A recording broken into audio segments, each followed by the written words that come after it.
Hello everyone, welcome to my YouTube channel.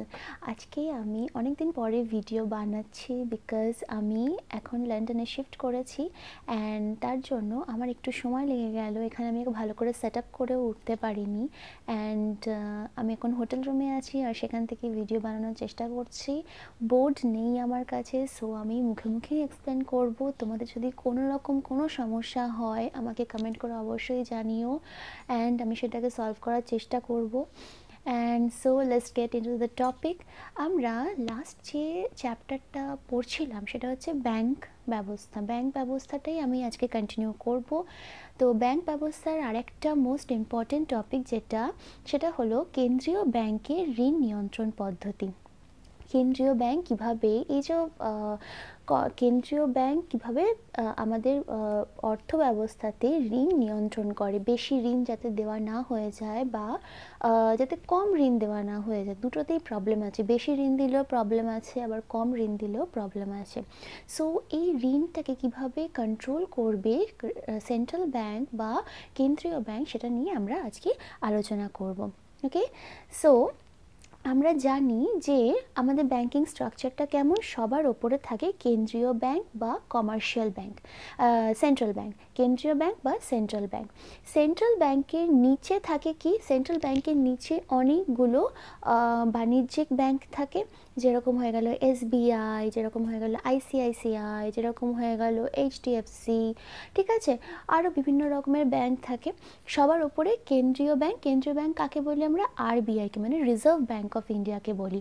আর তার নিচে থাকে কমার্শিয়াল ব্যাংক, মানে যে কোনো ধরনের বাণিজ্যিক ব্যাংক, সেটা SBI হতে পারে, ICICI ব্যাংক হতে পারে, যে কোনো ধরনের বাণিজ্যিক ব্যাংক। এবার এই বাণিজ্যিক ব্যাংকগুলোর কাজ কি? বাণিজ্যিক ব্যাংকগুলোর কাজ হলো যে জনসাধারণকে ঋণ দেওয়া, ঠিক আছে, জনসাধারণকে বা কোনো নতুন বিজনেসকে ঋণ দেওয়া।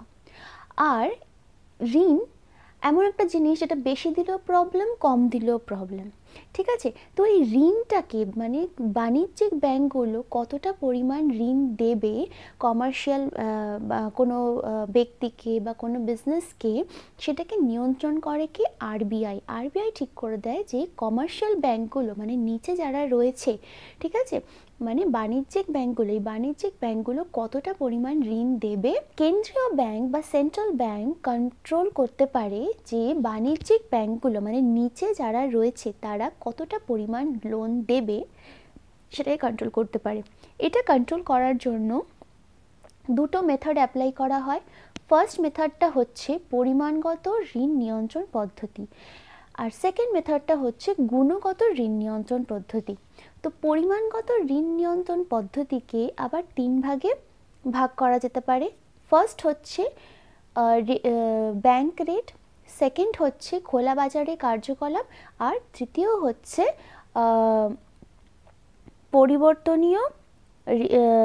পরিবর্তনীয় রিজার্ভের অনুপাত, মানে ভেরিয়েবল রিজার্ভ রেশিও। সো আজকে আমরা কথা বলবো ব্যাংক রেট নিয়ে। ফার্স্টে জানা দরকার যে ব্যাংক রেট কাকে বলে। দেখো, রিজার্ভ ব্যাংক অফ ইন্ডিয়া বা কেন্দ্রীয় ব্যাংক বা সেন্ট্রাল ব্যাংক, যেটাই বলবে না কেন, সেন্ট্রাল ব্যাংক অন্য ব্যাংক, মানে যে মাথায় বসে আছে সেন্ট্রাল ব্যাংক, তার নিচে যে ব্যাংকগুলো রয়েছে, মানে যে কোনো কমার্শিয়াল ব্যাংক বা কোনো বাণিজ্যিক ব্যাংক, এই ব্যাংকগুলো কি করে? রিজার্ভ ব্যাংকের থেকে লোন নেয় অনেক সময়, ঠিক আছে। যারা নিচে ছোট ছোট ব্যাংক রয়েছে তারা কেন্দ্রীয় ব্যাংকের থেকে অনেক সময় লোন নেয়। তো এই লোন নেওয়ার জন্য কেন্দ্রীয় ব্যাংক একটা ইন্টারেস্ট রেট চার্জ করে, ফ্রিতে লোন দেয় না, একটা ইন্টারেস্ট রেট নেয়। এই ইন্টারেস্ট রেট যেটা কার ওপর ইম্পোজ করা হয়? কেন্দ্রীয় ব্যাংক ইম্পোজ করে বাণিজ্যিক ব্যাংকগুলোর ওপর। যখন তারা লোন নেয় কেন্দ্রীয় ব্যাংকের থেকে, সেই রেটটাকে বলা হয় ব্যাংক রেট, ঠিক আছে। মানে ব্যাংক রেট হচ্ছে কি, যখন কোনো বাণিজ্যিক ব্যাংক কেন্দ্রীয় ব্যাংকের থেকে লোন নেবে, যেই ইন্টারেস্ট রেটে নেয় সেটাকে বলা হচ্ছে ব্যাংক রেট। এটা একটা ইনডাইরেক্ট মেথড, যেটা দিয়ে কি করা হয় না, কেন্দ্রীয় ব্যাংক বাণিজ্যিক ব্যাংকের ঋণটাকে কন্ট্রোল করতে পারে। কেন্দ্রীয় ব্যাংকের ইচ্ছা হলে এই ব্যাংক রেটটাকে বাড়াতে পারে বা কমাতে পারে। এখন আমরা দেখব যে এই ব্যাংক রেটের মাধ্যমে কিভাবে কেন্দ্রীয় ব্যাংক ঋণ নিয়ন্ত্রণ করে। দেখো, ব্যাংক রেট যখন বাড়িয়ে দেবে, মানে কেন্দ্রীয় ব্যাংক যে রেট অফ ইন্টারেস্টটা ইম্পোজ করছিল বাণিজ্যিক ব্যাংকের ওপরে লোন নেওয়ার জন্য, সেই ব্যাংক রেট যদি সেটাকে ব্যাংক রেট বলে, সেই ব্যাংক রেটটা যদি বাড়িয়ে দেয়, তখন বাণিজ্যিক ব্যাংকগুলো, মানে যারা ছোট ছোট নিচে বাণিজ্যিক ব্যাংকগুলো রয়েছে, তারা কি দেখবে, তারা দেখবে যে তাদের লোন নেওয়াটা অনেক দামি হয়ে গেছে, মানে কেন্দ্রীয় ব্যাংকের থেকে লোন নেওয়াটা অনেক বেশি কস্টলি হয়ে পড়েছে। ঠিক আছে, তখন তারা কি করবে, তারা যখন অন্য সাধারণ পাবলিককে যখন লোন দেবে বা সাধারণ কোনো বিজনেসম্যানকে লোন দেবে, তখন তারাও কিন্তু ইন্টারেস্ট রেটটা বাড়িয়ে দেবে। এবার যদি তারাও ইন্টারেস্ট রেটটা বাড়িয়ে দেয়, তাহলে কি হবে, তাহলে যারা সাধারণ পাবলিক আছে তারা কিন্তু বেশি করে লোন নিতে ইন্টারেস্টেড হবে না, কেননা বেশি করে লোন নিলে তাদেরকে বেশি ইন্টারেস্ট দিতে হবে, আর তার মানে কি দাঁড়াচ্ছে, লোন নেওয়াটা বেশি কস্টলি হয়ে যাচ্ছে, কেননা তাদেরকে বেশি ইন্টারেস্ট দিতে হচ্ছে। সেই জন্য তারা বেশি করে লোন নিতে চাইবে না, আর যদি লোন বেশি করে না দেয়, তাহলে তাদের হাতে টাকা কম থাকবে। থাকলে দেশে যদি সেই সময় ধরো মুদ্রাস্ফীতি হয়, সেটাকে কন্ট্রোলে আনা যাবে। মার্কেটে দু ধরনের কন্ডিশন হতে পারে। একটা হতে পারে যে মার্কেটে মুদ্রাস্ফীতি হচ্ছে, মানে জিনিসপত্রের দাম খুব বেশি হয়ে যাচ্ছে। আরেকটা হতে পারে যে মার্কেটে মন্দাবস্থা চলছে, মানে রিসেশন চলছে। ঠিক আছে, এই দুটো কেসে কেন্দ্রীয় ব্যাংক রেটটাকে কিভাবে কাজে লাগায়, সেটা এবার আমরা দেখব। ফার্স্টের সিচুয়েশনটা কনসিডার করি, যদি মার্কেটে মুদ্রাস্ফীতি হয়, মানে যদি জিনিসপত্রের দাম অনেক বেশি বাড়ছে, এরকম যদি সিচুয়েশন হয়, তাহলে কেন্দ্রীয় ব্যাংক কী করবে? এইরকম কেসে কেন্দ্রীয় ব্যাংক রেটটাকে বাড়িয়ে দেবে। ঠিক আছে, ব্যাংক রেট বাড়ালে কি হবে? ব্যাংক রেট বাড়ানো মানেই হচ্ছে যে বাণিজ্যিক ব্যাংকগুলো যখনই কেন্দ্রীয় ব্যাংকের কাছ থেকে লোন নিতে যাবে, তখনই কিন্তু কি হবে, বেশি ইন্টারেস্ট পে করতে হবে। তার ফলে কি হবে, বাণিজ্যিক ব্যাংকগুলো যখন নিজেরা অন্য কাউকে একটা লোন দিতে চাইবে, তখন কি করবে, তারা তাদের ইন্টারেস্ট রেটটাকেও বাড়িয়ে দেবে। মানে ব্যাংক যদি সেন্ট্রাল ব্যাংক বা যদি কেন্দ্রীয় ব্যাংক রেটটা বাড়িয়ে দেয়, তাহলে এদিকে কমার্শিয়াল ব্যাংক, মানে বাণিজ্যিক ব্যাংক যারা রয়েছে, তারাও কিন্তু তাদের ইন্টারেস্ট রেটটা বাড়িয়ে দেবে। যদি ইন্টারেস্ট রেটটা যদি বাণিজ্যিক ব্যাংকরা না বাড়ায়, তাহলে কি হবে, তাহলে যেই রেটে লোন দিচ্ছিল সেই রেটেই সবাইকে লোন দিতে থাকবে তারা, আর তাদের কিন্তু আর বাণিজ্যিক ব্যাংকের কাছে যে রিজার্ভটা আছে সেটা কিন্তু কমে যাবে। আর যদি কমে যায়, তখন তাদেরকে আবার সেই সেন্ট্রাল ব্যাংকের কাছে যেতে হবে লোনের জন্য।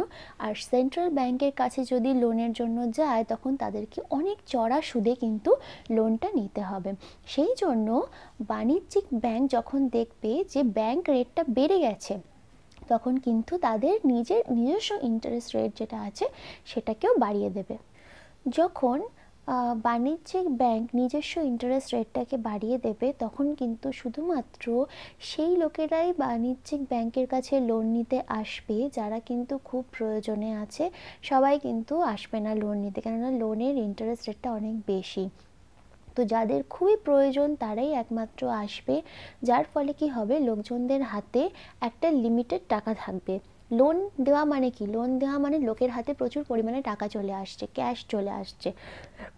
বেশি পরিমাণে ক্যাশ চলে এলে বেশি করে খরচা করবে, আর বেশি করে খরচা করলে জিনিসপত্রের দাম বেড়ে যাবে। সো মুদ্রাস্ফীতি মানে জিনিসপত্রের দামটাকে কন্ট্রোল করার জন্য লোকের হাতে টাকাটাকে কন্ট্রোল করতে হবে, বেশি টাকা লোকের হাতে দেওয়া যাবে না।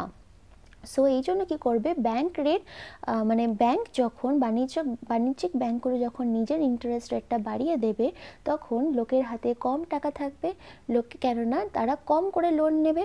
আর লোকের হাতে কম টাকা থাকবে, লোকের হাতে যদি কম টাকা থাকে তারা কম করে খরচা করবে, আর যদি কম করে খরচা করে তবে কিন্তু তাহলে ইন্টারেস্ট মানে যে ইনফ্লেশনটা হচ্ছে, মানে যে মুদ্রাস্ফীতি হচ্ছে, সেটা কিন্তু কন্ট্রোলে থাকবে।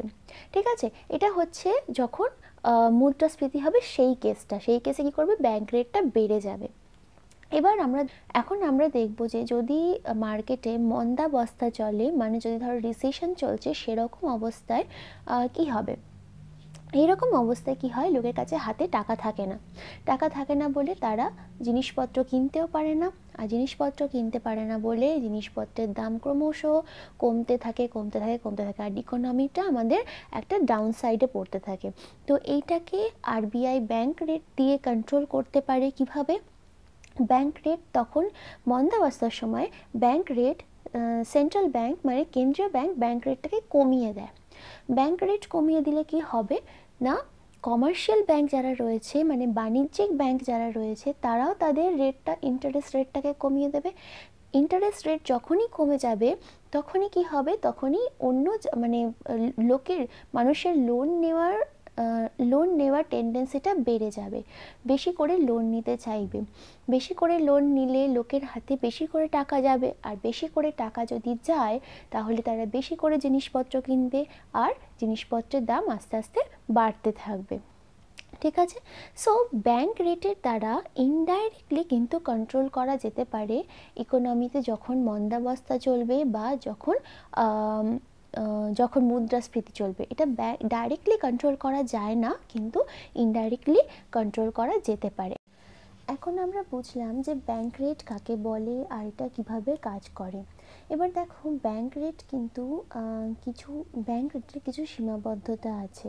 কেমন, যেরকম ফার্স্ট রেটটা যদি আমরা দেখি যে ব্যাংক রেট কিন্তু কার্যকরী তখনই হবে যখন বাণিজ্যিক ব্যাংকগুলো ব্যাংক রেটের সাথে সাথে পরিবর্তন হবে।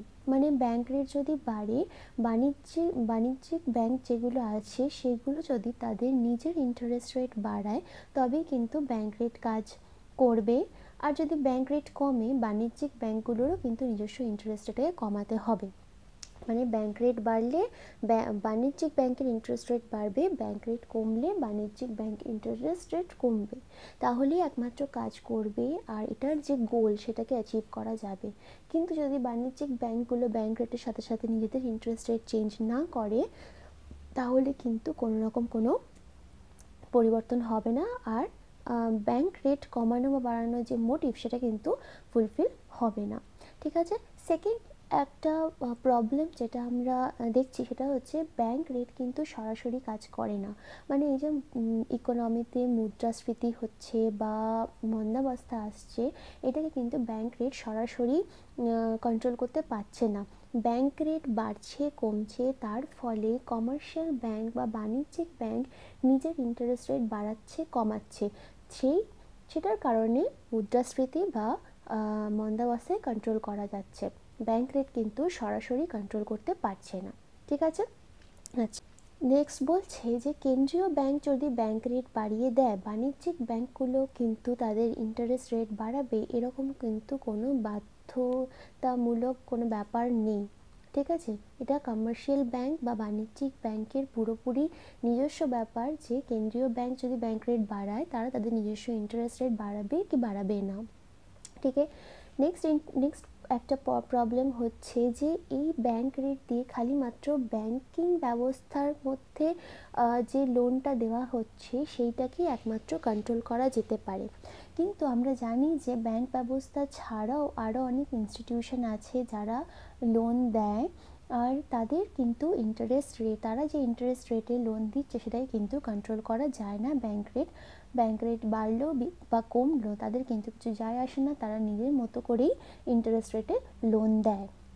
ঠিক আছে, তাহলে এটা একটা প্রবলেম, ব্যাংক রেট দিয়ে কিন্তু সমস্ত লোনকে কন্ট্রোল করা যায় না। রেট বাড়বে বা কমবে এটা কিন্তু ওভারঅল একটা কনসেপ্ট, মানে কোনো সিলেকশন করা হচ্ছে না যে এই সেক্টরগুলোতেই খালি লোন কম দেওয়া হবে বা এই সেক্টরগুলোতে লোন বেশি দেওয়া হবে, এটা কিন্তু ব্যাংক রেট দ্বারা কন্ট্রোল করা যাচ্ছে না। ব্যাংক রেট কী করছে, কমছে বা বাড়ছে, তার ফলে কমার্শিয়াল ব্যাংক অ্যাকশন নিচ্ছে, তারা তাদের নিজস্ব রেট বাড়াচ্ছে বা কমাচ্ছে, তার ফলে ইকোনমিতে ওভারঅল একটা এফেক্ট দেখা যাচ্ছে। কিন্তু সিলেক্টিভ কোনো, মানে ধরো খুব ইম্পর্টেন্ট কোনো সেক্টর রয়েছে সেখানে টাকার ভীষণ লোনের প্রয়োজন আছে, এটা কিন্তু ব্যাংক রেট কন্ট্রোল করতে পারে না। ব্যাংক রেট একটা ওভারঅল কনসেপ্ট। সো আমাদের নেক্সট টপিক হচ্ছে যে ব্যাংকের নীতি সফল হওয়ার জন্য কিছু শর্তসমূহ। সো ফার্স্ট হচ্ছে কি না, কেন্দ্রীয় ব্যাংকের সাথে কিন্তু বাণিজ্যিক ব্যাংকগুলোর কোঅপারেশনটা খুব ইম্পর্ট্যান্ট। মানে কেন্দ্রীয় ব্যাংক যদি ব্যাংক রেট বাড়ায়, সঙ্গে সঙ্গে কিন্তু কমার্শিয়াল ব্যাংক বা বাণিজ্যিক ব্যাংকের ব্যাংক রেট বাড়াতে বা কমাতে হবে। সেটা যদি না হয় তাহলে কিন্তু ব্যাংক রেটের কোনো মানেই হয় না। সেকেন্ডলি হচ্ছে কি, যখন দেখো বাজারে মন্দাবস্থা চলছে, তখন কেন্দ্রীয় ব্যাংক রেটটা অ্যাপ্লাই করতে পারে কি জন্য, যাতে লোকজনের হাতে লোন বেশি করে দেওয়া যেতে পারে। কীভাবে? ব্যাংক রেট যদি কমিয়ে দেয় তাহলে সঙ্গে সঙ্গে কী করবে, বাণিজ্যিক ব্যাংকগুলো নিজেদের ইন্টারেস্ট রেটটা কমিয়ে দেবে। ইন্টারেস্ট রেট যদি কমিয়ে দেয় তাহলে কী করবে, বেশি করে লোন নেওয়ার চেষ্টা করবে, বেশি করে লোন দেবেও ব্যাংক, কেননা ইন্টারেস্ট রেট কমে গেছে, কম সুদে বেশি লোন পাবে। তো লোন নেবে লোকজন, বেশি লোন নিলে বেশি ইনভেস্ট করবে, বেশি ইনভেস্ট করলে প্রোডাকশানও বাড়বে। কিন্তু এমন হতে পারে যে লোন তো দিয়ে দিচ্ছে, কিন্তু বিজনেসের কাছে বা মানুষজনের কাছে সেরকম ক্ষমতা নেই, সেরকম ক্যাপাবিলিটি নেই যে সেই লোনটাকে ব্যবহার করে তারা ভালো মতো অনেক কোয়ান্টিটিতে প্রোডাকশন করতে পারবে। সেরকম লোকবল নেই বা সেরকম ক্যাপিটাল নেই যে বেশি করে প্রোডাকশন বাড়াতে পারবে। সেক্ষেত্রে কিন্তু ব্যাংক রেটটা কমানোর যে উদ্দেশ্য, যে প্রোডাকশানটা বাড়াবে, সেটা কিন্তু সফল হবে না। ব্যাংক রেট কমে গেলেও বাণিজ্যিক ব্যাংকগুলো নিজেদের ইন্টারেস্ট রেট কমিয়ে দিলেও যদি তাদের ক্যাপাবিলিটি না থাকে প্রোডাকশন করার, তাহলে কিন্তু কোনো মানেই হবে না। ঠিক আছে? ব্যাংক রেট পরিবর্তন হওয়ার ফলে মার্কেটে স্বল্পকালীন সুদের হার পরিবর্তন হবে। স্বল্পকালীন সুদের হার পরিবর্তন হলে আস্তে আস্তে দীর্ঘকালীন সুদের হারও পরিবর্তন হবে। দীর্ঘকালীন সুদের হার পরিবর্তন হলে কি হবে না, মার্কেটে ইনভেস্টমেন্টটা ইমপ্রুভ করবে। ঠিক আছে? বিনিয়োগ ইমপ্রুভ করবে। আমি আশা করছি বোঝাতে পেরেছি। যদিও আমার কাছে বোর্ড নেই, আমি যতটা সম্ভব তোমাদেরকে বোঝানোর চেষ্টা করেছি। তোমাদের যদি কোনো প্রবলেম হয়ে থাকে কমেন্ট করে জানিও, আমি সেখানে আনসার করার চেষ্টা করব।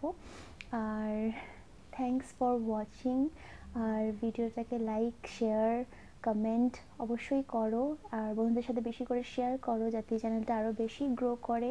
আমার একটাই পারপাস হলো যে তোমাদেরকে হেল্প করার, তোমরা যাতে বেশি ভালো করে আরও নিজেদের ইকোনমিক্স সাবজেক্টটাতে আরও বেশি করে যাতে এফিশিয়েন্ট হতে পারো, ডিটেলসে বুঝতে পারো, সেটাই আমার একমাত্র উদ্দেশ্য। So please do like, comment and share.